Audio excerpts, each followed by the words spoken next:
Bonsoir à tous. On est très heureux de vous accueillir pour cette soirée autour de deux filles nues. Non, mais installez-vous. Luz, assieds-toi.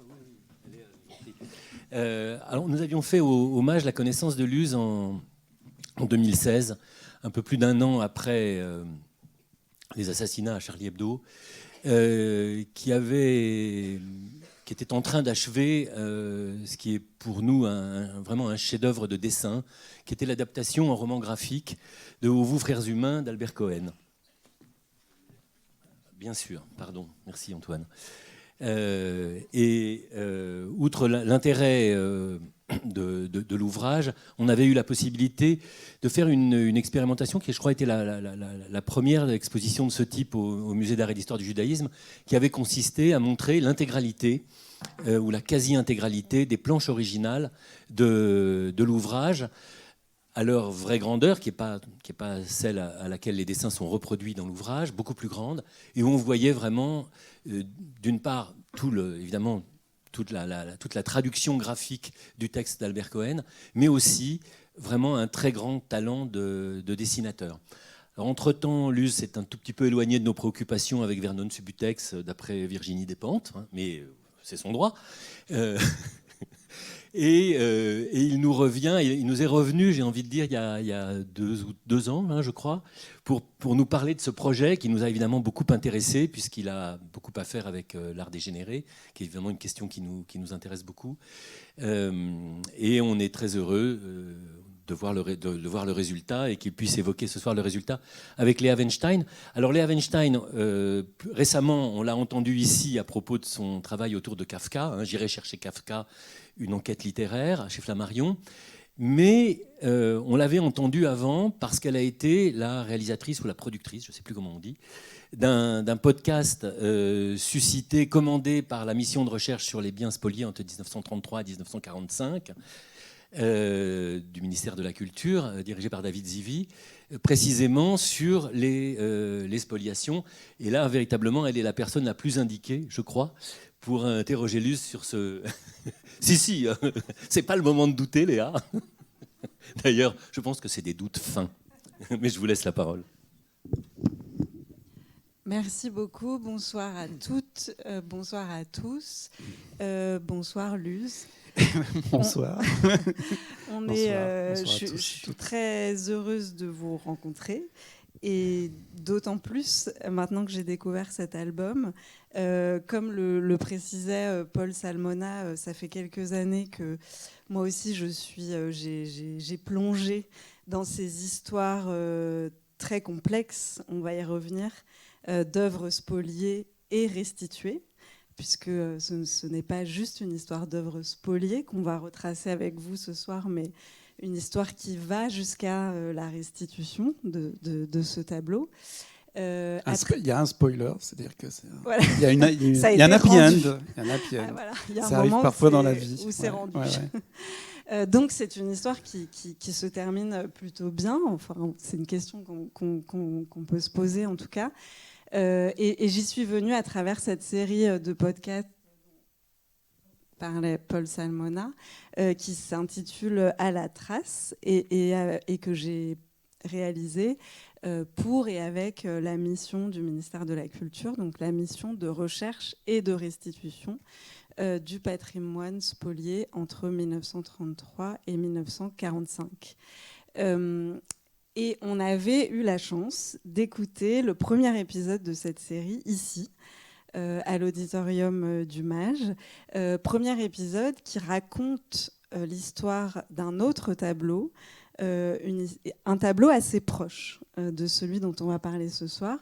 C'est un tableau de Max Pechstein qui lui s'intitule « Nu dans un paysage » et qui montre 3 silhouettes de femmes qui, elles aussi, sont nues et qui dégagent aussi, quand on découvre le tableau, cet air de défiance, de résistance, de liberté, qui sont des motifs qu'on va retrouver dans le tableau d'Otto Müller, dont vous nous retracez l'histoire dans cet album. Je pense que cet album, est le signe, peut-être, de cette période dans laquelle nous sommes maintenant, de cette génération aussi, qui prenons la parole pour raconter ces histoires, où les témoins disparaissent et où on doit en chercher d'autres. Et donc, ce tableau devient un témoin, et c'est un parti pris très fort que vous avez choisi, qui est assez bouleversant quand on découvre votre album, c'est que c'est l'histoire racontée du point de vue du tableau comme témoin, en tant que témoin de toute cette histoire. Et donc c'est ce qui m'a personnellement à la fois intéressée et touchée. On pourrait peut-être commencer par s'interroger sur vous, sur comment vous êtes arrivé à ces histoires d'œuvres spoliées. Paul Salmona a retracé brièvement votre parcours, votre carrière, où vous êtes dessinateur de presse à l'origine, et puis on voit se dessiner une espèce d'affranchissement de ça depuis quelques années, qui est passé donc par des adaptations, dont celle d'Albert Cohen dont on parlait, et aussi par des albums plus autobiographiques. Comment est-ce que vous êtes arrivé à ces histoires de spoliation? Est-ce que vous êtes arrivé aux histoires de spoliation, ou est-ce que vous êtes arrivé à ce tableau de filles nues de Otto Müller? Ça va... Oula, ça va... Alors, comme souvent dans mes bouquins, il y a plein de points de départ, vraiment plein de points de départ. Mais je crois que le premier point de départ, c'est chez un psy. En général, on va chez un psy, c'est un point d'arrivée, mais en tout cas, c'est un point de milieu. Mais moi, ça a été un point de départ pour ce travail, parce que quand je suis arrivé à Charlie Hebdo, il y a de cela vous savez, dans les années 90, au début des années 90, donc petit provincial que j'étais, c'est bizarre parce que c'est une anecdote qui n'a aucun rapport, mais ça a un petit rapport quand même. C'est que donc je commençais ma carrière de dessinateur de presse. Et à Charlie Hebdo, on faisait aussi du reportage, des choses comme ça. Donc il fallait que je prenne l'avion, et j'avais très peur en avion. Je suis allé voir un psy. Le psy m'a dit, j'ai pris au hasard, d'ailleurs, le psy. Il m'a dit, je suis très embêté parce que je ne peux pas commencer à vous guérir de vos névroses, parce que c'est ce qui va vous aider à travailler. Vous êtes au début de votre carrière. Bon, c'est curieux. À chaque fois que je raconte cette histoire à des gens qui sont psy ou qui travaillent dans ce domaine-là, ils se disent, je ne sais pas si c'était un bon psy. Mais en tout cas, c'était un bon amateur d'art, parce qu'au lieu de faire des séances analytiques, on a continué à faire des séances. Il m'offrait les séances pour parler d'art dégénéré, précisément d'art expressionniste allemand. Et en fait, c'était assez marrant. Moi, j'avais une vingtaine d'années. Je découvrais l'art expressionniste allemand, alors que moi, je commençais un travail de dessinateur de presse. Et quelque part, il m'a aidé à faire le lien entre ces gens qui étaient qui rentraient dans l'art moderne et qui refusaient de travailler sur le beau, et qui considéraient qu'il fallait travailler sur la manière dont la société se reflétait en vous, ou s'exploser en vous.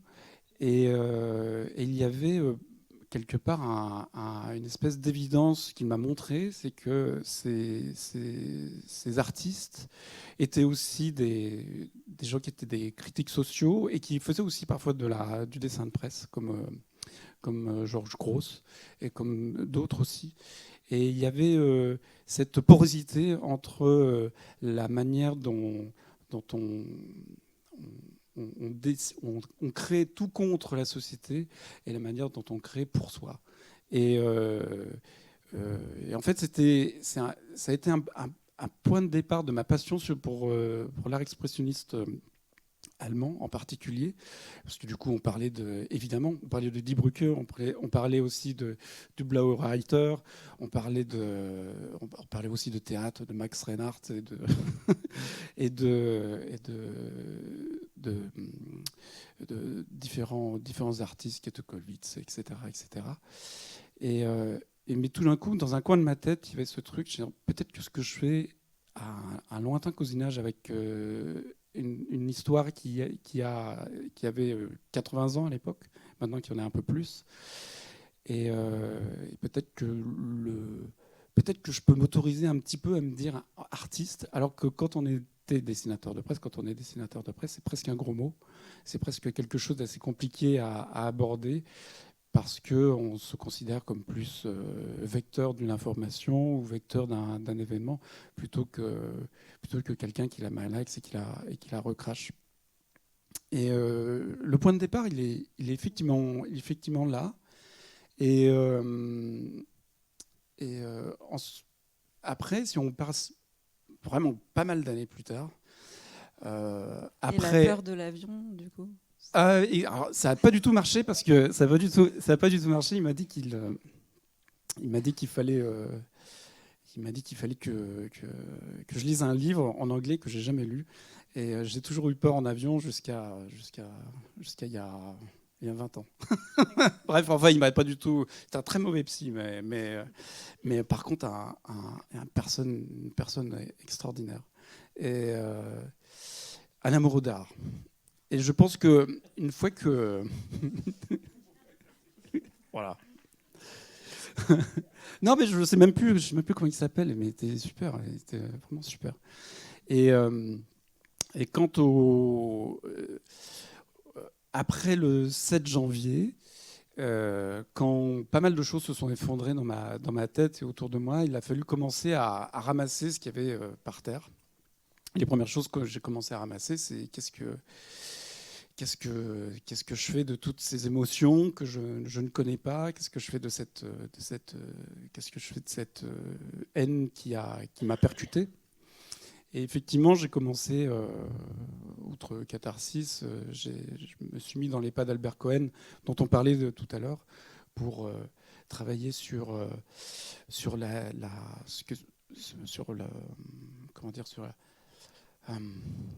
perception sur la haine, la perception la manière dont tout d'un coup le fantastique s'invite dans votre quotidien. Puis les albums ont changé. Et je continue à ramasser des choses par terre et à commencer à regarder derrière moi. Et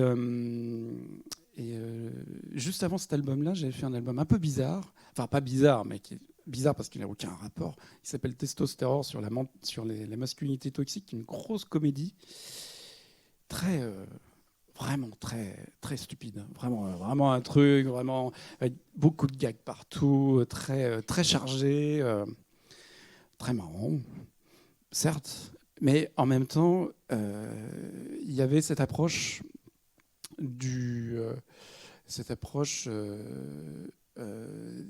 10 ans de ces attentats, de ces massacres du 7 et du 9. À Charlie Hebdo et à l'Hypercacher. J'ai commencé à être travaillé par l'idée de ce qu'il fallait montrer. C'était quoi le bon livre à ce moment-là de ma vie aussi. Et effectivement, j'ai cherché des réponses derrière moi d'abord, avant d'essayer de trouver une réponse dans ma vie de maintenant. Parce que il y avait aussi ce truc où je me disais, pour faire un bon livre sur la manière dont j'ai traversé ces 10 ans, peut-être il ne faut pas que je parle de moi-même. Il fallait que je parle d'autres. Il fallait que je laisse quelqu'un d'autre prendre la parole. Et j'avais déjà laissé Albert Cohen prendre la parole à ma place quelques années auparavant. Et donc en fouillant dans mon passé, j'ai fouillé aussi dans quelles étaient les choses que j'avais envie de voir apparaître dans mon travail. Et cette histoire avec le psy m'est revenue. Cette idée d'être cette idée de peut-être laisser parler l'étoile, mais est revenue aussi de manière très très forte, très puissamment. Et il faut que je me replonge sur ces fameux expressionnistes allemands que j'ai laissés tomber entre-temps, que j'ai presque un peu oubliés, mais qui, comme beaucoup de choses, sont tombés de mes étagères après le 7. Donc j'ai commencé à fouiller, etc. Je me suis dit, tiens, j'ai commencé peut-être à me réintéresser, à cette période particulière, à ces cousins aussi que j'avais. Et c'est à ce moment-là que j'ai commencé à écouter des podcasts. Et ça a été quelque chose d'assez intéressant. C'est-à-dire que tout d'un coup, je suis tombé aussi en 2017, au moment où je commençais un peu à me questionner déjà sur ce qu'il fallait pouvoir proposer quelques années plus tard. J'étais tombé sur les podcasts dans la série documentaire sur France Culture qui parlait justement de l'art dégénéré. Et j'avais lu j'avais un très beau Taschen, j'ai toujours un très beau Taschen, dirigé par Jean-Michel Palmier, qui était l'auteur spécialiste de l'art expressionniste allemand, qui était le sujet de discussion avec mon psy. Je suis très très long, je vais très très loin, je suis très digressif, je suis hyper désolé. Après, je vais vous parler de ma mère, vous inquiétez pas. Mais entre-temps, Mais et du coup, les expressionnistes, mais pourquoi ce tableau-là ouais. Eh bien, en fait, quand j'ai vraiment décidé d'aller piocher précisément dans l'art dégénéré, je me dis il faut que je trouve peut-être. Il faut que je me cache moi-même derrière un tableau qui a vécu une certaine haine et qui a fait partie de cette exposition de 1937 à Munich. Cette exposition qui a été le moteur qui a été la pierre angulaire de la démonstration artistique des nazis pour dévaloriser l'art moderne. Et j'ai commandé, alors, j'avoue, j'ai honte, j'ai commandé sur Amazon un livre que je n'arrivais pas à trouver ailleurs, un livre de Stéphanie Baron, qui est un livre absolument exhaustif sur cette exposition, qui date du début des années 90. Tiens, comme par hasard, je n'avais pas fait le rapprochement. Et dans lequel il y a plusieurs livrets où elle a reproduit l'ensemble de cette exposition d'après des photos qui ont été prises par des kidam, aussi toutes les photos qu'elle pouvait trouver sur l'exposition, avec parfois des blancs, parfois des tableaux qui n'existaient plus. Mais en tout cas, toute l'exposition était là, devant moi. Je me dis, je vais chercher. Je sais qu'il y a une réponse là-dedans. Il y aura quelque chose qui se passera. Au début, je me suis dit, je vais faire comme un casting, en fait. Un mot absolument hideux, mais qui marche bien pour le cinéma, mais qui est un peu hideux dans une recherche artistique. Mais quand même, je m'étais dit, je vais essayer de trouver un tableau qui pourrait être intéressant. Alors, au début, je me suis dit, bah oui, peut-être l'évident, ça serait de chercher un tableau de ces peintres que l'on connaît déjà. Gross, Dix. Après, il y avait aussi des Picasso, mais bon, faire tout un bouquin sur un tableau de Picasso avec les ayants droit, c'est très compliqué.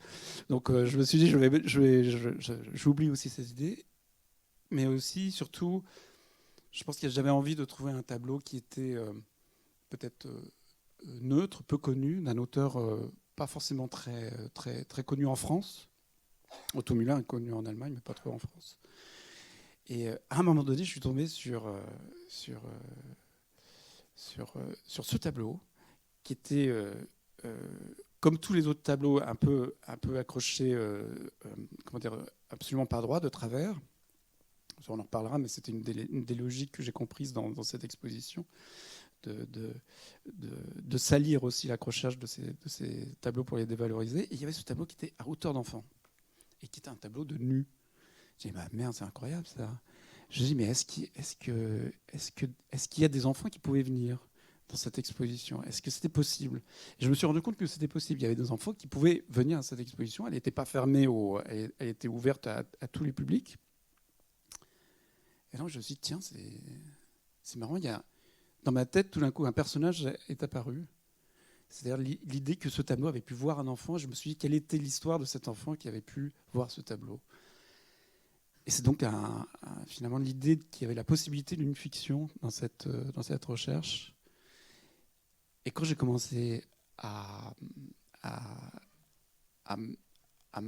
m'investir, enfin, comment dire, à chercher ce qu'il y avait derrière ce tableau, ou dans ce tableau, derrière ce regard de quand même deux femmes, deux filles, deux personnages féminins, on va dire, très nus, certes, mais qui sont très modernes, parce qu'il y a un côté elles ont un côté peu, comment dire, elles ne cherchent pas la séduction, donc il y a un côté, genre avec ces seins nus, quasiment des femmes.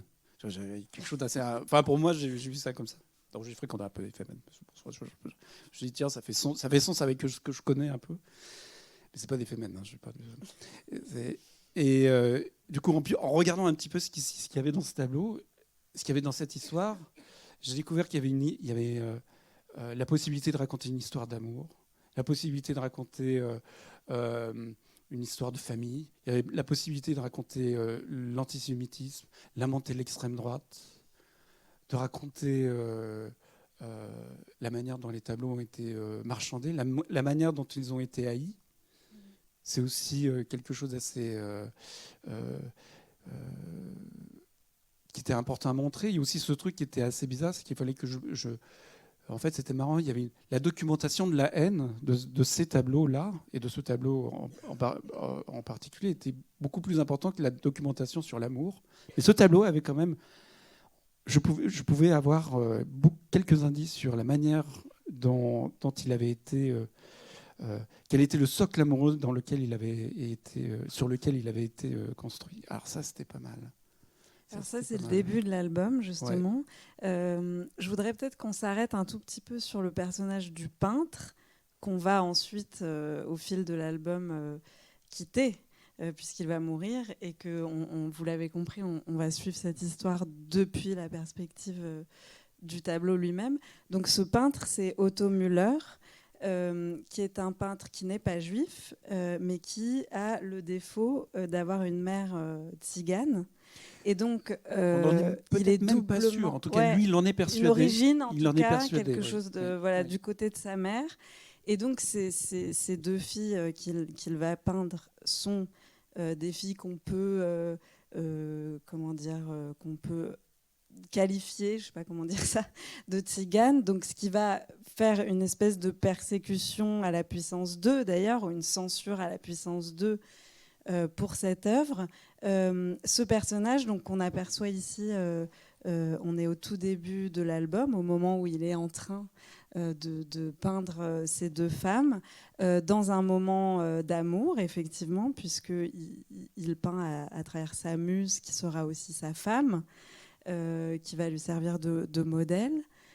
On sent, dans ces premières pages de l'album, un espèce d'attachement, même si ensuite c'est plutôt à l'œuvre elle-même que vous allez vous identifier, comme on l'entend, mais il y a quand même au début un attachement comme ça à l'artiste. Comment est-ce que vous l'avez abordé, ce peintre ? Je l'ai abordé comme il y avait une des choses qui m'intéressait le plus chez lui, c'est qu'il était très marginal au sein des marginaux. C'est un peintre, certes, qui fait partie de l'école de Die Brücke, du coup avec Pechstein, Schmidt-Rottluff et Kirchner, des gens qui ont été quand même très reconnus, y compris à l'époque. Mais lui, il n'était pas très intéressé finalement par le social, le sociétal, la ville. Et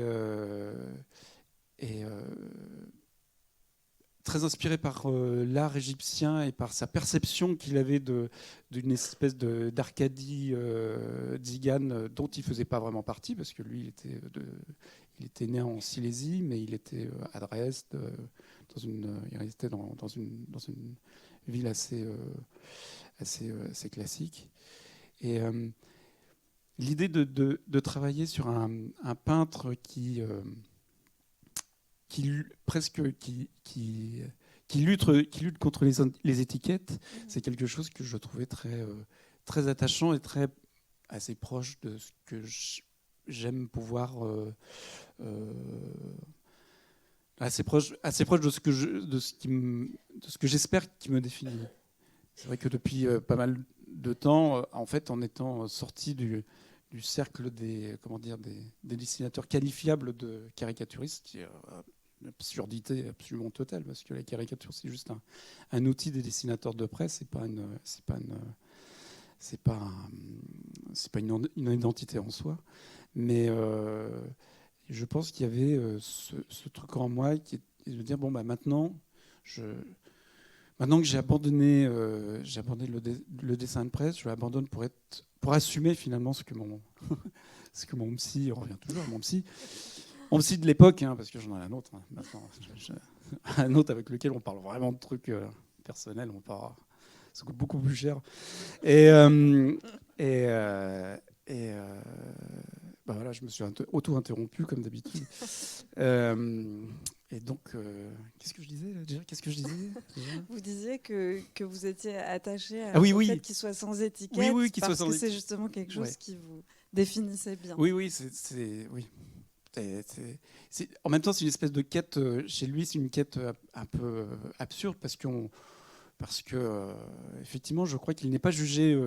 Il n'est pas tant que ça jugé pour être un peintre expressionniste, mais il l'est quand même. Et c'est vrai que moi, du coup, voilà, c'est ça que je voulais en dire.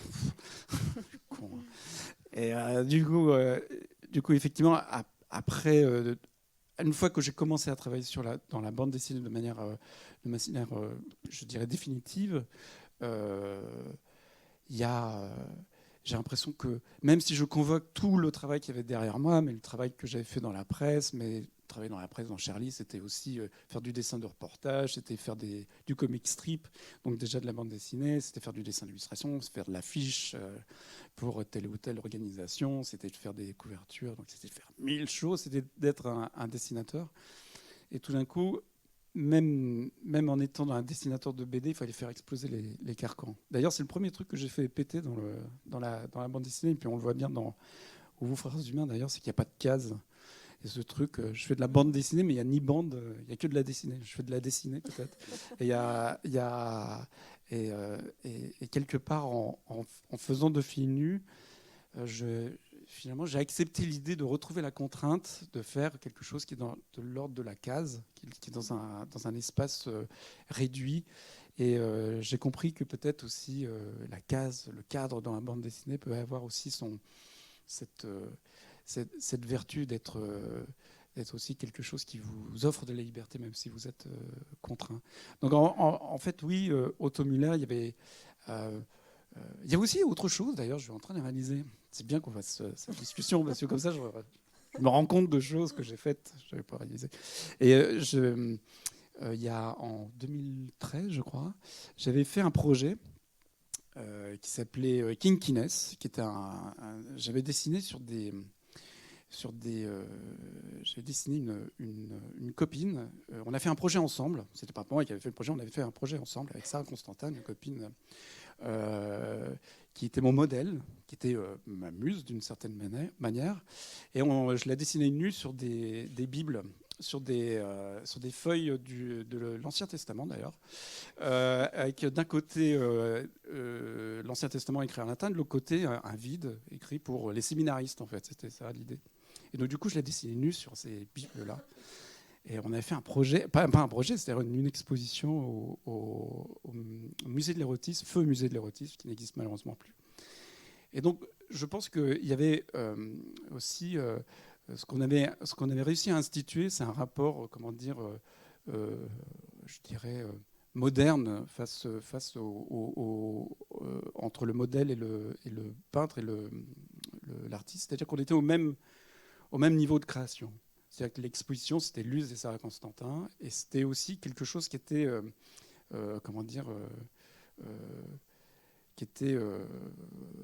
qui maintenant est aussi dans les discussions, aussi un super podcast sur la série documentaire, toujours elle, sur les muses, sur le rapport des peintres avec leurs muses, le rapport complexe.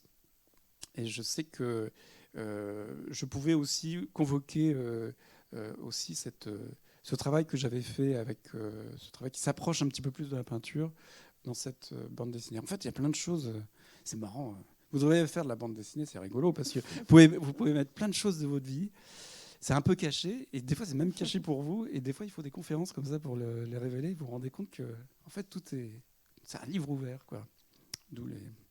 On sent en tout cas cet attachement dans les premières pages de l'album qui, après, vont nous faire assister, et donc là c'est quand même très original, très singulier, on assiste à la naissance du tableau depuis le tableau. Donc c'est ce que vous voyez ici. Donc on voit se dessiner non pas le tableau, mais l'image de l'artiste qui est en train de le créer. Et donc, on a vraiment l'impression à ce moment-là que l'album commence et qu'en fait, ce qu'on va lire, c'est la biographie d'un tableau.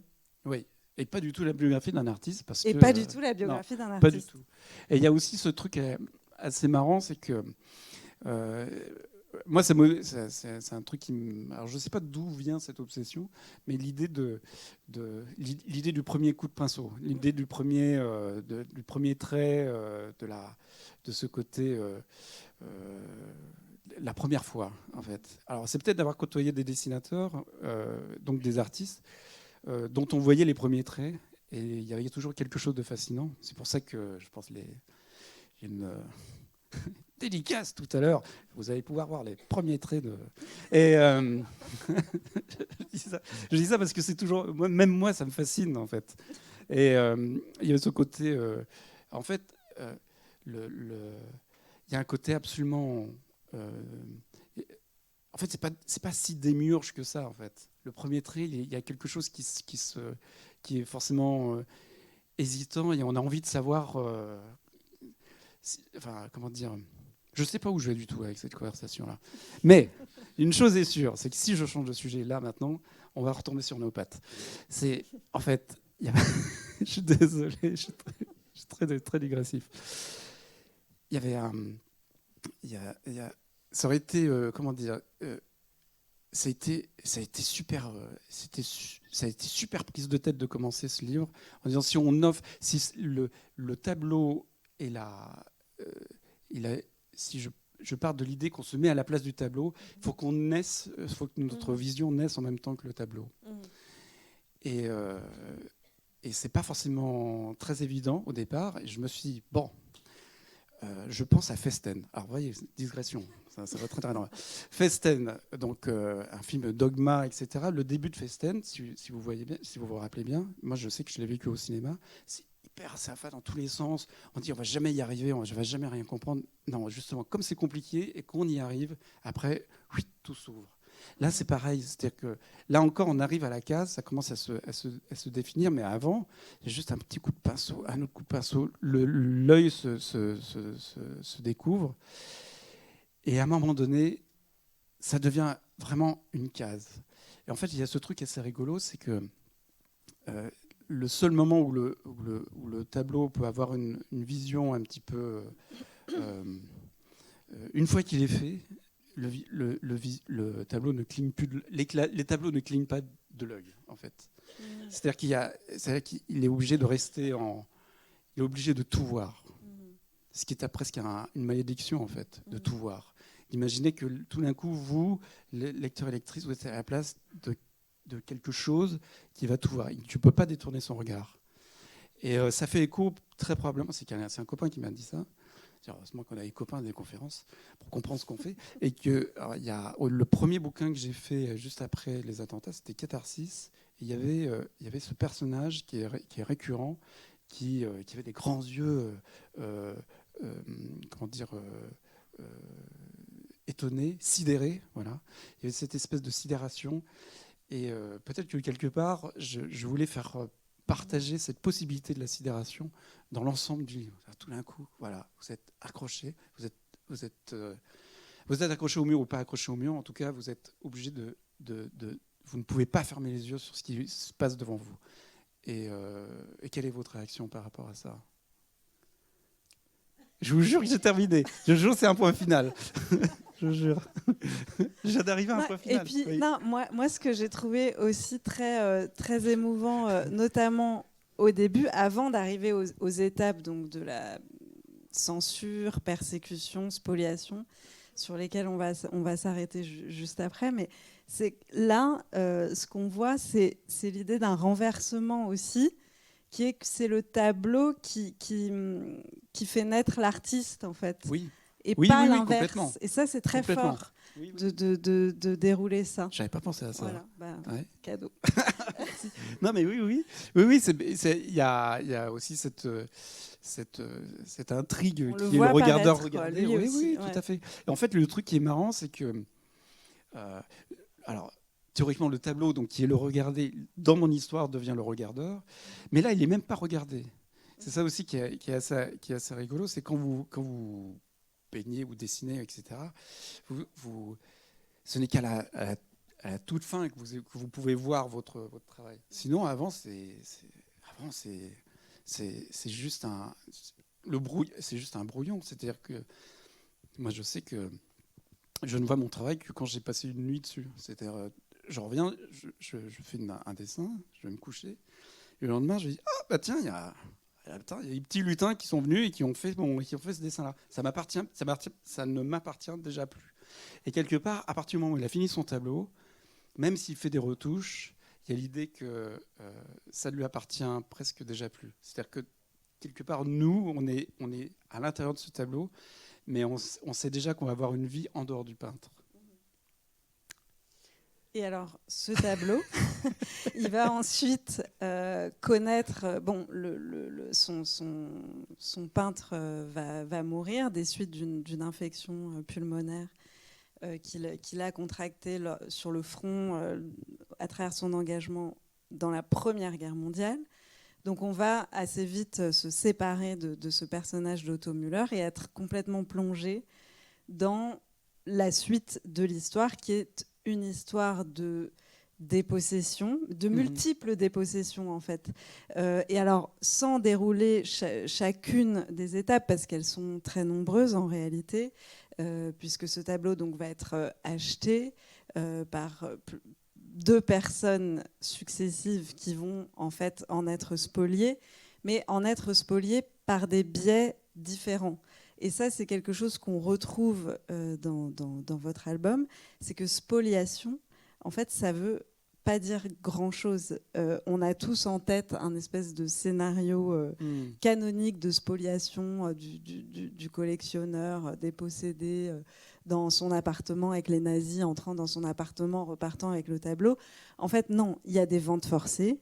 Oui. Il y a des ventes aux enchères qui sont organisées où les tableaux sont vendus à des prix tels qu'on va requalifier en fait, plus tard ces ventes-là de ventes spoliatrices. Et donc il se trouve que l'histoire de ce tableau-là nous permet de traverser tout un éventail d'étapes de la persécution. Oui, je pensais que c'est aussi ce qui m'intéressait dans ce tableau, c'est que son itinéraire de tableau spolié, c'est malheureusement le sien, c'est un best-of c'est presque un best-of de tous les itinéraires qui sont possibles. C'est vrai qu'il a le premier acheteur. Le premier, enfin oui, en fait, ce que l'on voit aussi, c'est que la spoliation, ce n'est pas que la spoliation d'un objet. On ne vole pas qu'un homme, on vole l'amour de l'art qu'un homme a. C'est-à-dire qu'en fait, à un moment donné, le premier collectionneur qui est juif ne se rend pas forcément... qui est un amoureux absolu de l'art, qui crée une collection comme beaucoup d'amoureux d'art ont créé des collections avec beaucoup boulimie, même on peut dire. On voit que malgré la crise, il achète encore des tableaux. Cet amoureux d'art ne veut absolument pas se déposséder, se faire déposséder, ne veut absolument pas vendre sa collection, y compris ce tableau. Et qu'en fait, ce qui va l'obliger à vendre cette collection, c'est pas forcément les nazis qui viennent chez lui, c'est les nazis qui viennent dans l'environnement autour. C'est-à-dire, ce sont tout simplement la montée de l'extrême droite. Déjà, les premières montées de l'extrême droite vont être le premier point de départ de la spoliation. C'est-à-dire que quand je montre aussi la petite histoire, et au second plan, j'essaie de montrer la grande histoire. C'est-à-dire que lui, il est empêtré dans des histoires financières qui sont assez difficiles, mais derrière lui, il y a la montée de l'extrême droite. J'aime bien dire extrême droite, ça a un sens, y compris à l'époque. La montée de l'extrême droite allemande, la montée de l'hitlérisme n'est pas dans son champ de vision à lui, mais il va la subir de plein fouet. Et c'est ce qui va être la première étape de la spoliation. Ce n'est pas forcément le fait que le tableau soit pris, c'est le fait que mentalement, il ne regarde même plus son œuvre, en fait, l'œuvre qu'il a achetée et dont il est amoureux. Comment est-ce que vous avez travaillé en termes de sources historiques, historiographiques, puisque c'est une enquête qui, sur chacune de ces étapes, qu'on ne va pas toutes dévoiler ici, est très complète. Comment vous avez travaillé? Comment vous avez enquêté, vous, là-dessus? Eh bien, j'ai acheté beaucoup de livres. Il y avait peut-être une envie d'acheter, une envie de passer par... Alors évidemment, sur tout ce qui est image, on a besoin de... Pouf, pouf, je reprends. Je pense que avant d'entamer ce livre, j'étais encore dans Testostérone, un bouquin qui parle de coach sportif et de choses comme ça. Donc où je m'étais vraiment cassé les pieds à regarder des imbéciles proposer des boosters de testostérone sur YouTube, des vidéos YouTube absolument insupportables avec des masculinistes de merde, enfin vraiment des trucs avec des types qui faisaient des gonflettes, etc. Et j'avais envie de me reposer aussi. J'avais envie de passer par le papier, j'avais envie de passer par quelque chose de beaucoup plus... peut-être aussi le fait de se replonger dans une époque qui, dans la documentation et en noir et blanc, c'était aussi une manière de mettre à distance un petit peu cette époque de maintenant pour pouvoir s'autoriser à revenir finalement dans le livre. Et il y a eu notamment pour comprendre comment justement comment c'est très difficile on peut pas se mettre. Enfin, j'ai fait un boulot d'historien, mais je suis pas historien non plus. Ce serait complètement débile de ma part. En fait, toute la documentation que j'ai accumulée, au bout d'un moment, j'ai pris tout ça, j'ai tout jeté en l'air. Enfin, pas vraiment, parce que c'est des fois les bouquins qui coûtaient cher sur Amazon, malheureusement. Mais j'ai fait en sorte d'accumuler énormément d'informations et de connaissances sur les sujets, sur Otto Müller, sur la vie quotidienne en Allemagne à cette époque-là. Ça pouvait passer même aussi par des films, par une espèce de culture pop aussi. C'est très con, mais je regardais aussi une série qui s'appelle Babylone Berlin, ou Berlin Babylone, je ne sais plus, une série allemande qui retrace un petit peu une espèce d'ambiance, en tout cas, de cette époque-là, même si j'utilise très peu de choses de cette série, il y avait besoin de chercher aussi une coloration. Et c'est vrai que l'histoire, toutes mes connaissances m'ont permis de faire le contour de cette histoire, mais la couleur, si je peux utiliser cette métaphore, la couleur, c'était comment j'essayais de m'insérer dans les interstices de l'histoire, parce que de toute façon, on ne sait pas tout. Et parce qu'on ne sait pas tout, on peut justement inventer des personnages, comme inventer une histoire d'un petit garçon qui voit pour la première fois de sa vie, qui rencontre une certaine sensualité ou qui rencontre l'art, une sensualité dans l'art pour la première fois de sa vie, juste en face de lui. Et qu'est-ce qu'il devient ? Et le truc qui est génial dans ce travail aussi de de documentation, c'est justement que moi, c'est comme mes adaptations. Des fois, je comprends pas toujours tout bien. Des fois, je suis un peu de travers. Des fois, j'ai compris. Des fois, l'adaptation de Despentes, j'ai compris un truc complètement idiot. Et en fait, je me tiens à cette ligne. Finalement, je me rends compte que c'était pas du tout ce qu'il y avait dans le bouquin. Mais c'est pas grave, parce que l'important, c'est pas forcément d'être effectivement d'être parfait, mais c'est d'essayer d'être le plus juste aussi possible, d'essayer de trouver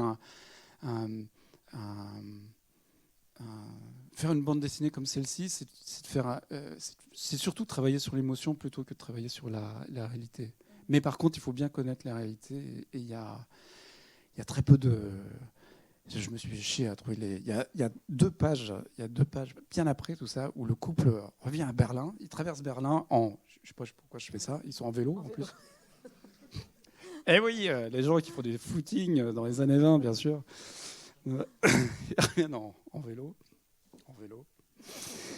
Et cette documentation pour retrouver quel était le chemin le plus juste, le costume des militaires, des flics de l'époque, les affiches, et qu'est-ce qu'il y avait au cinéma à ce moment-là. Ça m'a pris un mois. Ça m'a pris un mois. Et c'est juste pour faire 2 pages.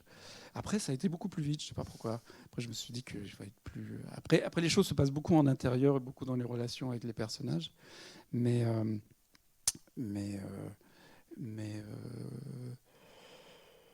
oui, il y a un travail de doc, mais aussi un travail de refonte, de comment fluidifier l'histoire avec avec la fiction. Et ça commence déjà avec la recherche de personnages. Et ça, c'était assez particulier parce qu'il fallait faire de gens qui ont vraiment existé des personnages de papier, donc il fallait être très juste, il fallait leur donner corps dans cette bande dessinée. Je pense qu'Ono Müller était loin d'imaginer que genre, il serait dessiné. Je suis sûr qu'il se trouve pas du tout ressemblant. Je suis sûr qu'il me ferait la gueule en fait, parce que c'était pas un type. Il n'avait pas l'air si sympa avec ça en fait. Mais c'est ça qui est bien. Il faut montrer des gens dans leur les gens sont touchants, pas forcément parce qu'ils sont sympathiques, ils sont touchants parce qu'ils justement ils se dépatouillent dans une vie qui n'est pas toujours simple. Je sais pas pourquoi je dis ça. Alors il y a un moment qui est central et dans l'histoire du tableau et dans la manière dont vous la racontez, c'est l'expo de Munich. Donc on en a déjà parlé, c'est-à-dire l'exposition dite d'art dégénéré, qui est organisée d'abord à Munich et puis qui va ensuite tourner dans différentes villes allemandes. Vous avez évoqué déjà tout à l'heure votre découverte de cette question de l'accrochage au sens matériel du terme, c'est-à-dire le moment où quelqu'un va dire non mais il ne faut pas les accrocher droit. Oui. Voilà. Et ça c'est plus une... Ça c'est un des interstices dans lesquels je me suis glissé parce qu'il y a pas de... Il n'y a pas de preuve qu'il y ait un choix, mais sauf qu'en regardant les photos, toutes les œuvres sont sciemment ne sont pas accrochées sont sciemment de travers, et on trouve aussi des témoignages dans d'autres expositions, notamment une à Berlin. Enfin, il y a un témoignage écrit de quelqu'un qui est le fils d'un galeriste qui décrit effectivement qui raconte la manière dont il est intrigué sur cet accrochage. Et là, tout d'un coup, on se dit ah ouais, qu'est-ce qui s'est passé ? C'est quoi la logique ? Et évidemment, la logique de la commission qui a accroché, des commissaires d'exposition, c'était de montrer à quel point cet art était effectivement dégénéré, pas uniquement parce que c'était fait par des communistes, des juifs, des gitans, des métissés, mais aussi par des malades mentaux. Parce que c'était aussi la logique qu'il y avait déjà bien avant cette exposition-là, puisqu'il y avait beaucoup de débats dans les universités, dans les universités de beaux-arts et autres, sur qu'est-ce que c'est qu'un art allemand et qu'est-ce que c'est que l'art moderne. Et l'art dégénéré n'a pas été inventé avec cette exposition. Il a été déjà théorisé bien avant. Et donc, à un moment donné, on se dit, mais qu'est-ce qui s'est passé pour que cette exposition... qu'est-ce qui s'est passé dans la tête des nazis pour faire une exposition contre? En fait, il y a ça aussi qui est fascinant. De les montrer quand même. De les montrer quand même. C'est-à-dire que c'est la première, à ma connaissance, c'est la première exposition, peut-être la dernière, je ne sais pas si vous pouvez confirmer ou infirmer, mais première exposition qui s'est faite contre les objets, contre l'art qui était présenté. Avec cette espèce de médaille à double face de l'exposition de l'art allemand, oui, qui, elle, était en face à Munich et qui, ironie du sort sur laquelle vous vous appuyez, qui a beaucoup moins marché. Qui a beaucoup marché. Qui a fait venir beaucoup moins de visiteurs. Ben, il y avait face à cette exposition à Munich, qui était une exposition qui a été faite dans un petit institut d'archéologie, donc un endroit qui n'est pas du tout fait pour accueillir des œuvres. Donc ils ont été obligés de vraiment construire à l'intérieur justement des panneaux pour accueillir certaines œuvres. Donc il y a un espace trop petit et trop étriqué. Et en face, il était prévu de longue date de construire la maison de l'art allemand, qui existe toujours, et qui a accueilli, pour le coup, des artistes comme Arno Breker, pas mal de... On les a un petit peu tous oubliés, à part Arno Breker. Alors Arno Breker, comment il s'appelle, Adolf Ziegler, qui lui-même est commissaire de l'exposition d'en face. C'est-à-dire que lui, il met ses peintures justement très, à la fois aussi très dénudées, mais pas mal de nus, en face. Et d'ailleurs, il y a un truc marrant, c'est que dans cette maison de l'art allemand qui a été inaugurée juste avant, il y a un artiste. Alors ça, j'ai oublié de le mettre. Je m'en suis rendu compte après. Je me suis dit, trop con. Il y avait un artiste qui était dans les deux, en fait, qui était considéré comme un artiste dégénéré dans l'exposition Art dégénéré et comme un artiste arien dans l'autre exposition. J'ai oublié malheureusement son nom. Oui, il y avait ce truc fascinant qui est que,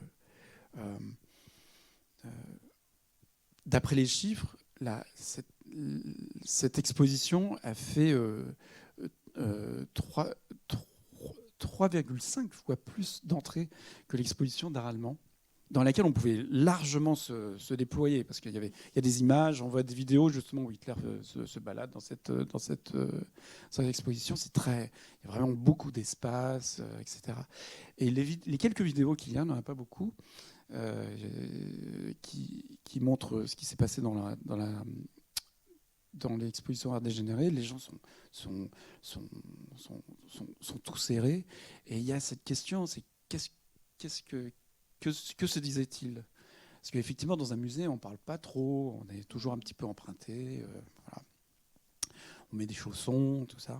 Mais il y avait quand même un truc, c'était une exposition contre. Donc forcément, au début, je me suis dit, forcément, on peut s'autoriser, dans une exposition contre, on peut s'autoriser à déclamer son dégoût, sa colère. Et selon des témoignages, il y a eu ça aussi. Mais selon d'autres témoignages, alors ça c'est grâce notamment à une discussion avec le responsable des provenances, Inès Rothermond-Reinhardt, qui est probablement dans cette salle, qui a souligné, salut, que j'ai été voir aussi après, sous les conseils de Pascal Semel du MAGE, au musée d'Orsay, pour avoir quelques informations justement sur l'adage généré, a priori plutôt sur la spoliation. Et finalement, ce que Inès m'a suggéré et m'a fait comprendre, c'est qu'il y avait des traces dans des courriers adressés à certaines personnes, aux exilés, on va pas parler, certaine Charlotte, qui envoyait des pouf pouf.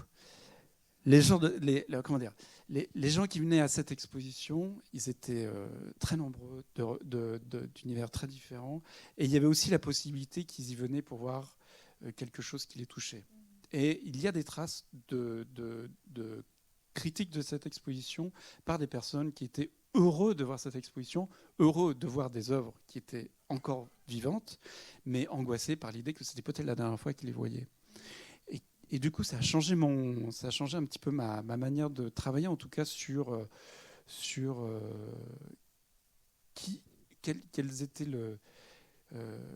quelles étaient les réactions face à cette toile en particulier, et quelles étaient les réactions face à l'ensemble des toiles de cette exposition de Munich. Il y avait aussi la place pour des gens qui chuchotent et qui disent aussi qu'ils trouvaient quelque chose de beau, ou qu'ils étaient intrigués, ou qu'ils étaient, ou il y avait dans cette exposition une œuvre qui pouvait les avoir bouleversés. Et bien sûr que si cette exposition a ramené autant de gens, c'est probablement pas uniquement parce qu'elle a ramené que des gens qui étaient là pour en haine face à l'art, ou pour s'éduquer tel que les nazis avaient l'intention de faire, mais aussi parce que c'était, malgré les nazis, c'était une grande exposition dans le sens où c'était une improbable rétrospective, déjà à l'époque. Et dans l'esprit peut-être de pas mal de gens qui allaient voir cette exposition, il y avait l'idée que peut-être que c'était la dernière. Aussi parce que, par expérience, 4 ans plus tôt, plutôt, 4 ans plus tôt, des livres avaient été brûlés. Là, maintenant, on décrochait des œuvres des musées. Donc,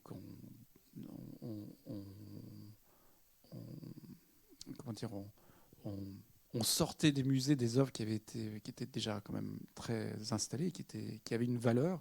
Donc en les décrochant, en les dévalorisant avec une scénographie particulière, peut-être que c'était une étape pour autre chose. Est-ce qu'on allait voir ces œuvres par la suite ?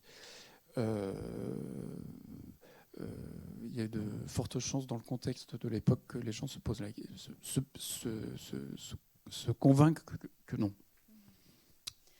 Alors cet itinéraire, ensuite, on l'a dit, donc l'œuvre va être beaucoup transportée, déplacée, d'abord à travers ses différentes expositions, et puis ensuite à travers son itinéraire de spoliation. Et donc raconter l'histoire du point de vue du tableau, ou cette biographie du tableau, ça veut dire aussi raconter ces moments-là de transport. Et moi, c'est vrai qu'en travaillant aussi pour le podcast, certains avec qui j'ai travaillé le savent, j'ai développé une espèce d'obsession pour les moments où les tableaux sont dans des malles, oui. Le moment où on dévisse, où on revisse. Donc c'est pas cette image-là, c'est l'image d'après. Voilà, oui. Le long voyage. Et vous aussi, vous semblez être assez touché par ces moments-là de transport, oui. Où le tableau assiste à son propre déplacement, en fait. Oui. Oui, parce que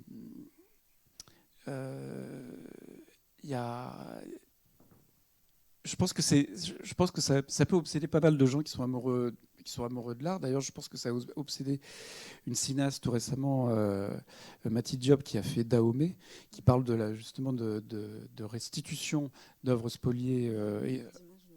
Oui. Au Bénin, voilà, béninoise. Et effectivement, à un moment donné, cette œuvre qui est une œuvre de cinéaste, à mon sens, qui fait aussi œuvre d'historien, en tout cas de documentariste, elle nous fait plonger dans le moment où l'œuvre est dans le noir total. Alors, moi, j'ai été un petit peu, j'ai pas osé, enfin, j'ai jamais mis l'œuvre complètement dans le noir, parce que je me suis dit qu'il se passait toujours quelque chose. Et elle est plutôt dans la... L'image suivante Ouais. nous montre justement un moment quand même d'obscurité.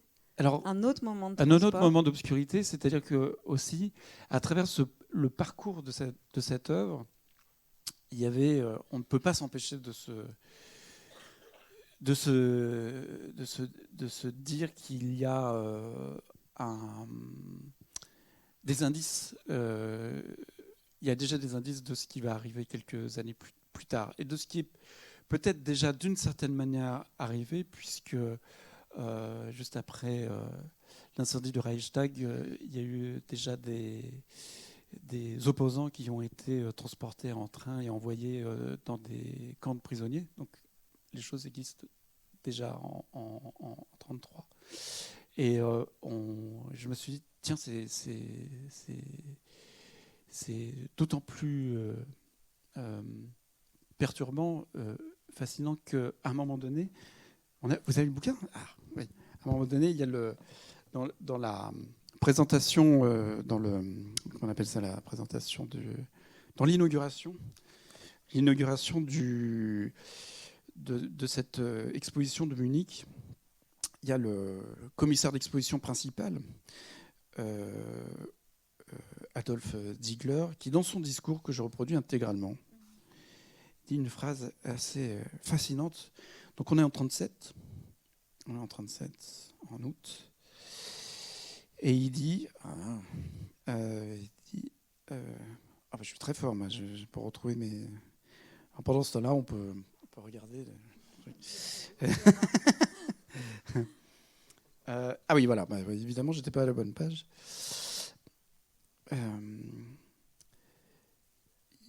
Il dit, donc, un grand discours pour montrer évidemment les raisons d'être de cette exposition. Il se désole qu'il n'y ait pas suffisamment de place. En fait, c'est ça qui est aussi assez marrant. Il n'y a pas suffisamment de place dans ce musée qui est déjà trop étriqué pour monter l'ensemble des œuvres qu'il conchit. Et il dit, les produits ici exposés ne représentent qu'une partie de ceux qui existent encore dans les institutions précitées. Des trains entiers n'auraient pas suffi à débarrasser les musées allemands de ces ordures. Voilà. Quand je suis tombé sur cette citation, je me suis dit, bon,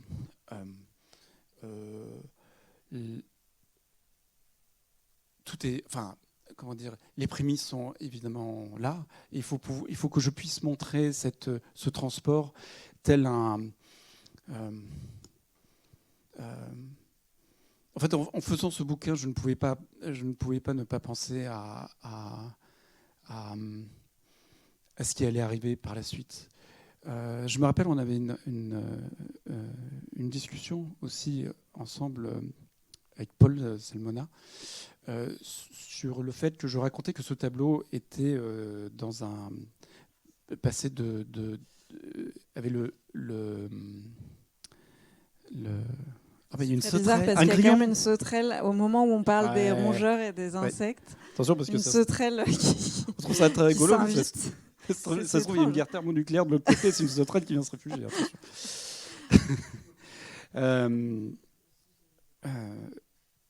En fait, vous aviez une discussion oui, avec on avait une discussion avec Paul où justement quand j'ai été voir justement les gens, Paul Salmona et Pascal Samuel, pour les voir, pour leur présenter ce projet, pour je dirais pas forcément avoir une validation, mais leur demander si si c'était intéressant, si c'était juste, si ça marchait justement quelques pages. Voilà, c'est le début. Est-ce que ça fait sens? Est-ce que tout fait sens? Alors des fois, c'est très bien d'être un dessinateur solitaire, mais bon, on a besoin quand même parfois d'avoir un vrai de travail en équipe, peut-être, d'une certaine manière. Donc on convoque des équipes, on se crée des équipes comme ça. Et je faisais remarquer, on remarquait que ce tableau d'Otto Müller passait par différentes étapes de sélection. Que plusieurs fois, il était soit sauvé, soit brûlé, soit sauvé, soit détruit, soit sauvé, soit il pouvait continuer son parcours, ou alors il allait il allait disparaître. Et évidemment, Paul, enfin pas évidemment, mais Paul m'a dit, mais c'est évidemment il y a une évidence avec les rampes de sélection à Auschwitz. Et évidemment, ce tableau ça faisait sens, ce tableau était un survivant dans tous les sens du terme. Et ce tableau me permettait aussi de travailler sur de faire exprimer cette angoisse de celui qui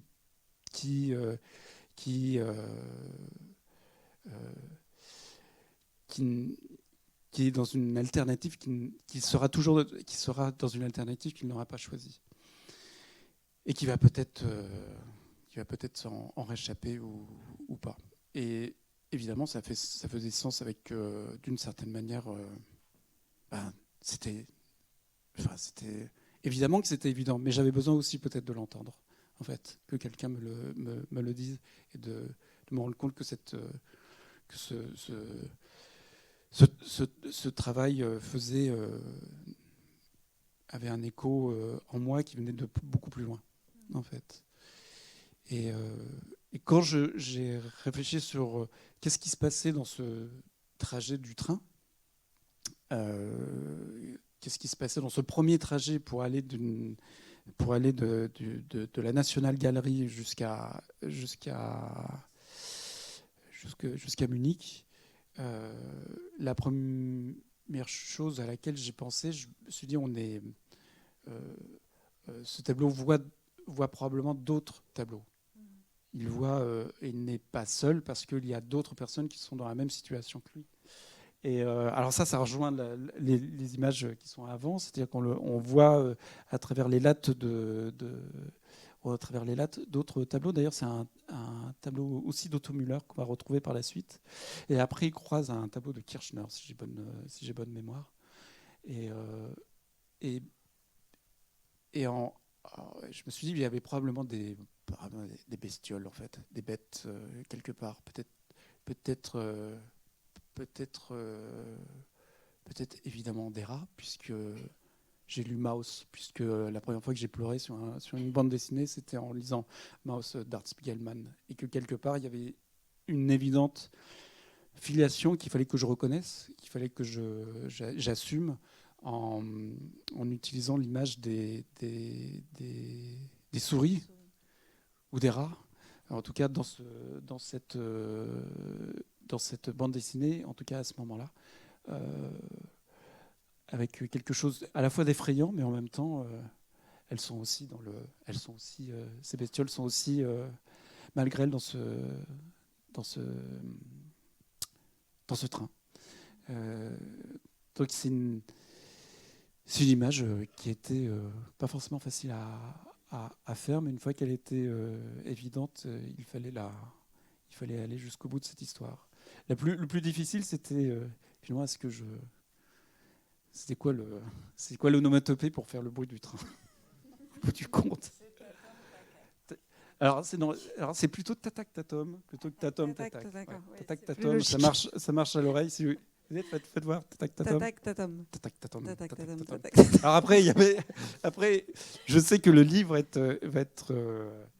va avoir pour le coup une seconde vie en Allemagne, parce qu'il y a Les éditions Reproduct vont l'éditer en allemand. Alors, je ne sais pas s'ils vont utiliser Tatak Ils Tatum. vont traduire. Ouais, C'est une bonne ça, c'est question. autre chose. Ça, c'est autre chose. Alors, il y a tout au long de l'album un jeu, on peut le dire, entre le visible et l'invisible, puisque le tableau et le narrateur, on ne voit pas le tableau.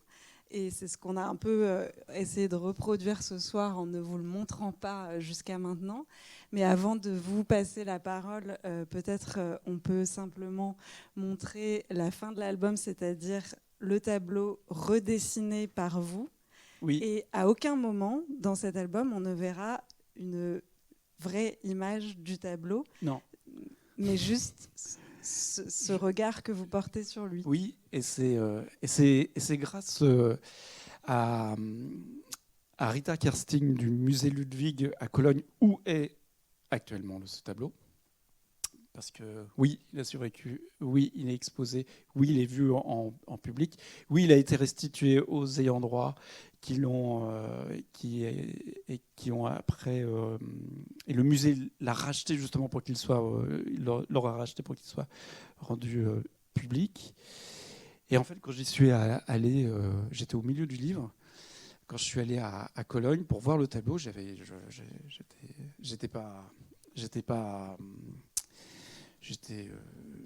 aussi un peu emprunté. Toujours, je cherchais. Ah bah tiens, c'est moi ça. Voilà. Ouais, la rencontre. Ouais, la rencontre. Alors je change d'habit hein, parfois, ça arrive. C'est un malheureux hasard. C'est pour les grandes occasions, ouais. En fait. Je change aussi de coupe de cheveux parfois, ça arrive. J'ai pas les mêmes chaussures. C'est pas les mêmes semelles. C'est toujours bizarre de parler de soi, alors c'est pour ça que je fais des blagues stupides des fois, je suis désolé. Je ne sais plus du tout ce que je racontais. Vous avez rencontré ce tableau, vous êtes au milieu du... Oui, mais parce que en fait, il y a ce truc évidemment aussi grâce au musée d'art et du judaïsme, qui était en contact aussi avec le musée Ludwig de Cologne. Du coup, les choses se sont faites simplement par mail. Voilà, j'ai fait un très long mail où j'expliquais très longuement en anglais mon intuition sur ce livre. Mon intuition, en même temps, bon, j'avais déjà fait la moitié du bouquin, mais du coup, j'aurais été vraiment sacrément dans la merde. Il m'a dit c'est complètement nul, et puis jamais on vous autorisera à avoir les droits de ce tableau. Tout ça. Bon, sauf que ça se passe pas comme ça, mais et du coup, ils m'ont accueilli. Vraiment très très chaleureusement. J'ai eu cette chance géniale d'aller au musée un lundi, donc il n'y a personne. Enfin, chez eux c'est le lundi. Je ne sais pas si vous aussi c'est le lundi. C'est le lundi aussi. Ouais. Mardi c'est public. Ouais. Et donc j'ai eu un moment où j'ai pu avoir mon premier véritable dialogue avec l'œuvre. Pour une fois, je pouvais être le regardé.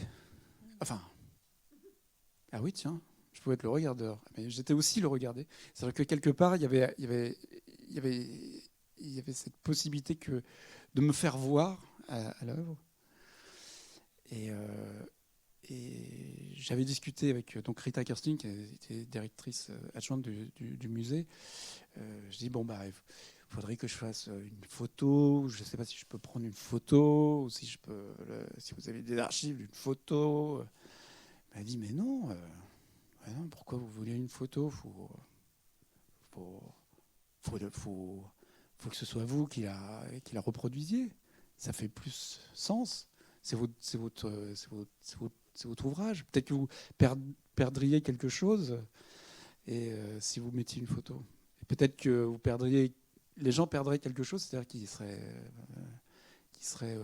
comment dire, tout d'un coup frappés par la réalité. Et comme effectivement, faire une BD comme ça, c'est aussi rester en suspens par rapport à la réalité, en suspens par rapport à l'histoire, en suspens par rapport peut-être aux émotions que l'on peut vivre. Et alors ça, c'est pas moi qui l'ai fait. Ça, c'est le vrai. Ça, c'est le vrai. Et du coup, j'ai eu le droit de... Enfin, comment dire ? non seulement j'ai eu le droit de regarder le tableau, et après on est parti avec Rita Kersting chercher des pastels. Et j'avais commencé à faire un dessin, mais là du coup je l'ai terminé au pastel gras. Et donc ça va être donc j'ai passé 3/4 d'heure devant cette œuvre à la redessiner. Et quand on a regardé les archives après, parce que aussi j'étais allé à Cologne pour voir dans les archives, justement avoir des informations sur la manière dont il avait été restitué, s'il y avait eu des manifestations, pardon, une petite cérémonie, s'il y avait eu un pot, choses comme ça, qu'est-ce qui s'était passé, qui était là. Et on s'est rendu compte que le temps que j'avais passé était le même que le temps qu'avait passé la fille du collectionneur quand elle a revu ce tableau pour la première fois, à l'âge de 80 ans,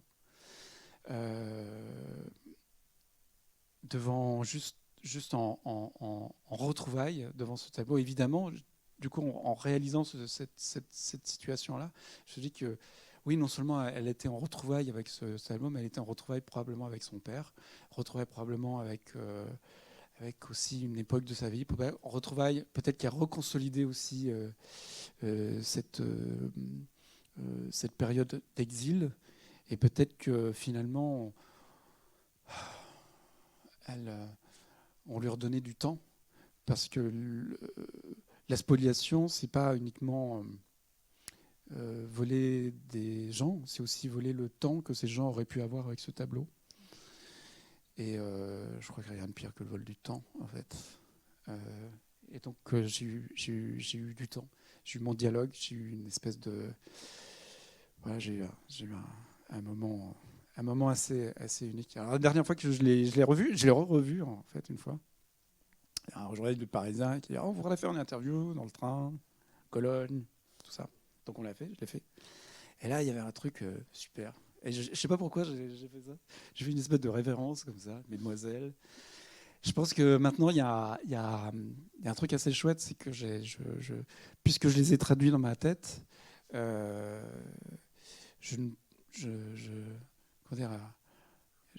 fais partie un peu d'elle, d'une certaine manière.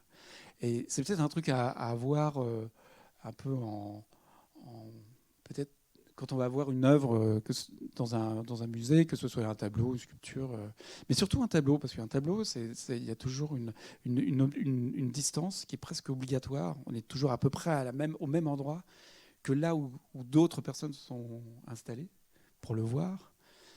Et donc, au moment où on s'installe à regarder un tableau, peut-être qu'on s'installe au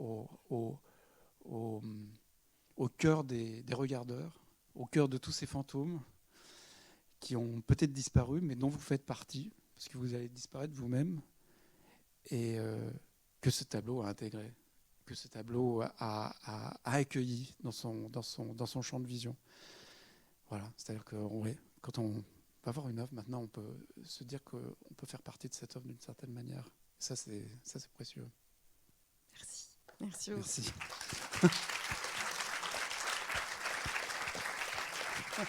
Merci. Merci. Merci beaucoup. Ah, c'est fini? On va peut-être leur donner la parole. Je ne sais pas ce que vous en pensez. Non. Oui. Donnons la parole.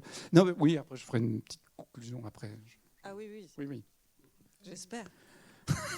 Non, mais non, après, merde, il va faire une conclusion, ça va être encore n'importe 3 heures. Non, tiens, je vais la faire maintenant. Comme ça, c'est fait. Mais... Comme ça, après, c'était la dernière histoire. Non, parce que je voulais vous remercier, parce que on n'a pas pu avoir Otto Müller avec nous. On n'a pas pu avoir Machia avec nous, on n'a pas pu avoir plein de personnages qui sont avec nous. J'ai pas pu effectivement avoir Jean-Michel Palmier, qui était un personnage qui a énormément travaillé sur l'art expressionniste allemand, qui ressemblait à mon psy d'ailleurs, d'une certaine manière. Enfin bref. Mais je suis content qu'on soit là et qu'on discute parce que votre travail de podcast justement pour le ministère de la Culture, que j'ai découvert en passant par le MAGE, justement parce que j'avais vu l'exposition sur Shona Roloff, dont vous faites un hors-série, donc deux fois 40 minutes, presque une heure. Plutôt 20. Plutôt 20, d'accord. Pas le temps pour prendre. Mais en tout cas, votre travail a été très, très utile à un moment donné pour saisir aussi qu'est-ce que c'était que l'émotion, en tout cas, que pouvaient ressentir qu'est-ce que c'est que la perte et qu'est-ce que c'est que l'émotion que peuvent ressentir des endroits quand ils retrouvent une parcelle de ce qu'on leur a retiré et pas uniquement du temps. Voilà. Donc voilà, merci. C'est super, il faut écouter ces podcasts. Et lire son livre sur Kafka, que je n'ai pas lu. Je fais de la publicité complètement maintenant, honteuse, vous avez la parole.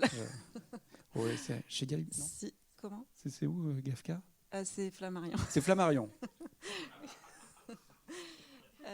Est-ce qu'il y a des questions, des réactions, des témoignages des psys dans la salle ? En fait, vous êtes un peu l'inventeur du tableau subjectif, en fait. Comme une caméra subjective. Comme une caméra subjective, en fait, vous faites un peu le tableau subjectif. Alors, oui, le tableau subjectif, je dirais Alors, peut-être que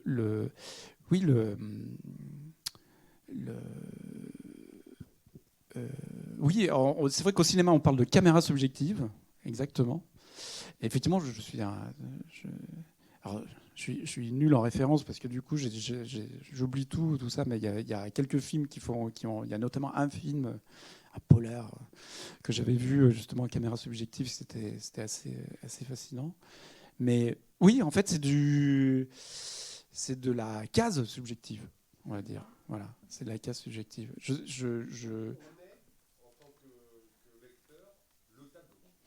Alors, c'est pas qu'on est le tableau, on est à l'intérieur du tableau. Je pense que c'est plus précisément ça. Il y a aussi ce truc qui est de l'ordre de cette expérience que j'avais envie de faire partager, c'est-à-dire, en fait, quand on fait un livre, on se cache derrière ce livre. Moi, quand je fais ce livre, en fait, je suis caché là-dedans. Je suis même encore plus caché que je le crois et plus visible que je le crois. C'est-à-dire que là, je vous ai raconté aussi en quoi ce livre a été nécessaire pour moi, quels espaces personnels j'ai créés pour tout maintenant mettre un petit peu de sens intime. Mais je ne vous raconterai pas tout, en fait. Mais il y a ça aussi, c'est-à-dire que se mettre à l'intérieur. Je voulais me mettre à l'intérieur d'un tableau aussi pour essayer de faire vivre à la fois qu'est-ce que c'est que effectivement de survivre, qu'est-ce que c'est que les émotions de la survivance peut-être aussi, et aussi qu'est-ce que c'est que d'être qu'est-ce que c'est que d'être obligé de voir le monde qui vous entoure sans pouvoir en étant impuissant. Et le truc qui est marrant, enfin non, c'est pas marrant du tout. Le truc qui est curieux, enfin, quand j'ai fini ce bouquin-là, donc un bouquin historique, etc. On s'est retrouvé on était en fin juin, début juillet en France. Il s'est passé un truc étonnant. Il y a eu des élections européennes, et après il y a eu une dissolution, et après il y a eu des angoisses. Et du coup, je me suis dit, tiens, c'est marrant, parce que peut-être que ce bouquin, qui est un bouquin historique, a priori, basé sur des faits historiques, mais qui n'est, évidemment, comme vous le savez, après cette conférence, qui n'est pas que historique. Je suis désolé, je suis toujours imbécile, parce que quand je dis des choses graves, il faut que je fasse l'andouille, en fait. Et en plus, après, j'oublie ce que je viens de dire. C'est encore pire. C'est vraiment... Donc c'était le moment des élections. Voilà. Oui, voilà. C'est pas que historique. Tout d'un coup, ça devenait un bouquin d'actualité, d'une certaine manière, puisqu'il pose quelque part la question, il fait ressentir cette angoisse face au fait d'être impuissant face au déroulement du monde, et que peut-être parfois on a envie de se décrocher du mur et d'agir. Voilà. Et c'était tout d'un coup, c'était ça, ce tableau, en juin, juillet. Puis je ne sais pas pourquoi tout est retombé. Mais je pense qu'on va revenir à cet intérêt sur le fait, peut-être que c'est intéressant de se décrocher du mur et d'être dans l'action plutôt que dans la puissance. Puis là, c'est un objet, mais il y a quand même aussi deux personnages avec un regard. Enfin, ça enlève un peu de passivité, quoi. Il se dégage quand même quelque chose d'assez... Oui, alors, du coup, moi, j'ai une palette de couleurs un peu trop bête. Parce que vous verrez, vous allez à la Cologne. Et parce qu'en plus, c'est un musée d'art contemporain. Il y a du moderne, du contemporain. C'est super. C'est un mini Beaubourg. Il y a plein de Picasso aussi. Il y a plein de choses super. Enfin bref, il y a un très joli Max Ernst. Bref, encore digression. Mais le tableau est beaucoup plus sombre. Et en fait, là, il y a un truc, on est dans mes couleurs, on a une circulation du regard qui va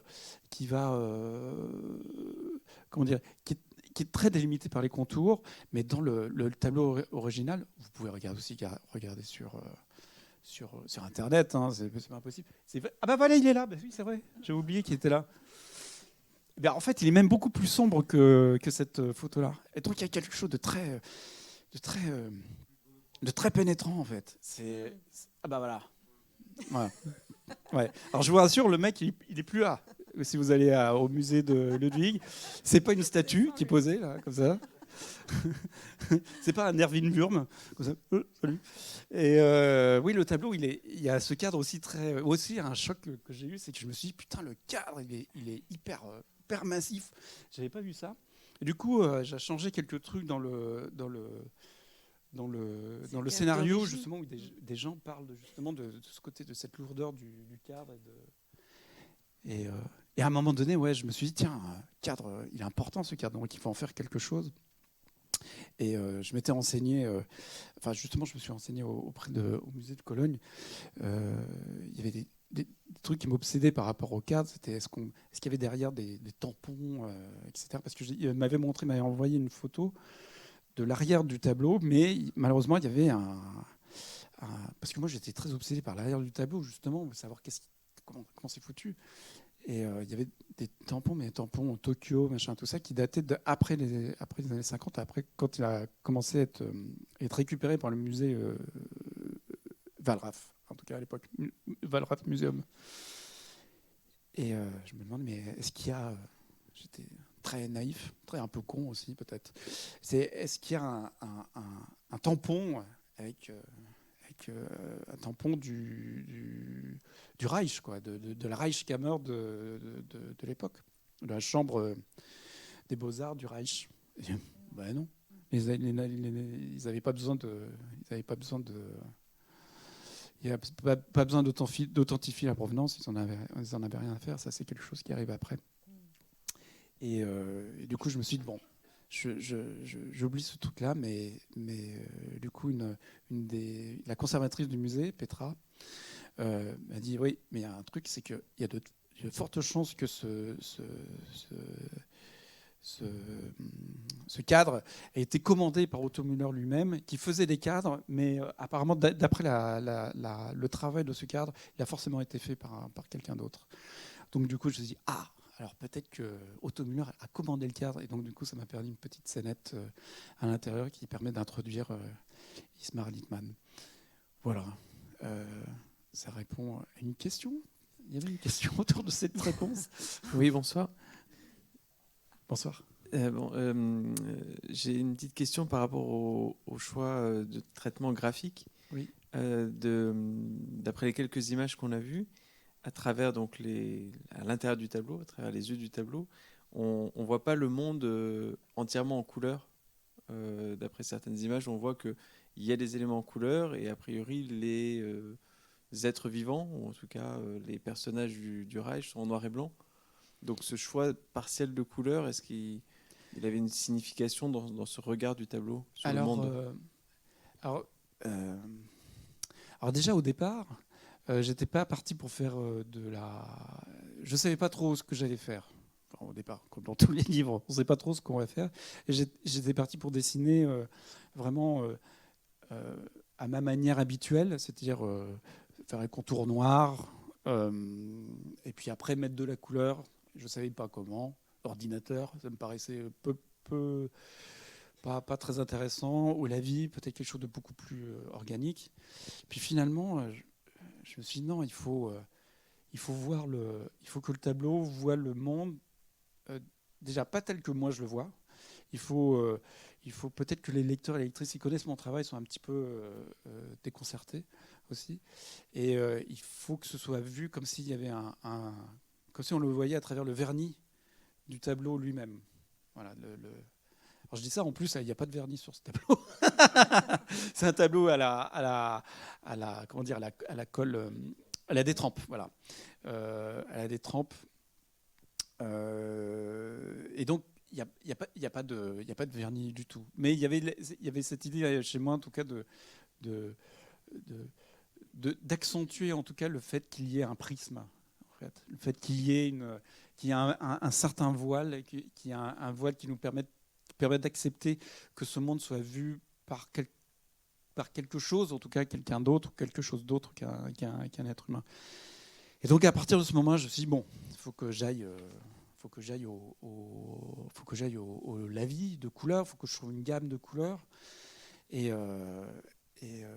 j'ai cherché un petit peu les couleurs qui étaient aussi liées à l'époque. Et il n'y a pas... je me suis rendu compte que le moyen le plus juste de montrer peut-être cette époque-là, c'était pas de le mettre en noir et blanc, c'est de la mettre en sépia. Chemise brune, aussi de mettre aussi un petit peu de couleur, du vert, mais du pastel, quelque chose d'assez peut-être, voire même d'assez doux, que les seules marques de couleur un peu brutes, ce soit le rouge. Donc effectivement le rouge, qui est un élément, comment dire, qui est une couleur qui revient juste pour attirer l'œil, qui est dans le chapeau de Machka, qu'on retrouve dans c'est dégueulasse, enfin, les glaires du peintre quand il crache, la croix gammée, enfin la croix gammée, le rouge des brassards. Mais il me manquait quelque chose, il manquait un truc. Et c'est quand j'ai compris que non seulement ce tableau avait vu la différentes vies, enfin différents parcours, on va dire, des parcours amoureux, le parcours du collectionneur, y compris le parcours des commissaires d'exposition nazis, le parcours des galeristes opportunistes, etc., etc. Il croisait aussi d'autres tableaux. Il dit mais elle est là la couleur. C'est tout d'un coup pour se repérer. J'ai essayé en tout cas de créer cette complicité-là. C'est-à-dire que les tableaux que l'on voit, qui sont reproduits, ce sont ils sont tous travaillés au crayon de couleur, en fait. Voilà, crayon de couleur. Avec des couleurs très fortes. C'est pour ça que c'est des crayons de couleur Posca. C'est bizarre parce que le Posca, c'est plutôt des trucs de graffeurs. Mais ils ont sorti des crayons de couleur. C'est pas du tout de la pub. Mais bon, après, si je peux avoir mon poids en crayon Posca, je suis pas contre. Hein. Mais je suis sûr qu'il n'y a personne de Posca ici. Mais je me suis dit que c'était une manière que les tableaux se repèrent. Comme on repère parfois des gens... soit comment on repère quelqu'un qu'on aime dans un endroit où tout d'un coup il y a un coup de foudre, ou alors quand on repère des gens qui sont cool dans une ambiance qui ne l'est pas. Ça peut arriver plein de fois. Tout d'un coup on se dit ouais, tiens, lui ou elle, je vais me rapprocher de lui pour créer cette complicité. Et quelque part il y a un truc marrant, c'est que d'utiliser les crayons de couleur, je me rends compte de ça maintenant. D'utiliser les crayons de couleur, c'est aussi imaginer que crayon de couleur qui est un outil enfantin, enfin un outil utilisé par les enfants. C'est-à-dire que les tableaux se repèrent à travers ce contact, à travers une espèce d'innocence qu'ils portent en eux. On va s'arrêter là-dessus, mais vous allez signer et dessiner, donc vous pouvez retrouver Luz à la librairie en haut. Merci beaucoup. Merci. Merci beaucoup. Merci à vous. Alors, j'en profite. J'ai un spectacle au point virgule. Non, pas du tout. Non, j'en profite pour dire, il y aura une exposition vente des originaux à la galerie Huberti-Braine en janvier. Voilà, ça c'est une nouvelle qui est tombée il n'y a pas très longtemps. Et une autre nouvelle qui vient de tomber, c'est que je suis très très fier que quelques-unes de mes œuvres et des dessins des planches de Auvoux Frères Humains vont rentrer dans un musée que j'aime beaucoup, qui s'appelle le Musée d'art et d'histoire du judaïsme. Je viens de l'apprendre aujourd'hui et je suis très heureux, très flatté, très honoré. Je vous remercie et je remercie le MAJ et je vous remercie de m'avoir accueilli.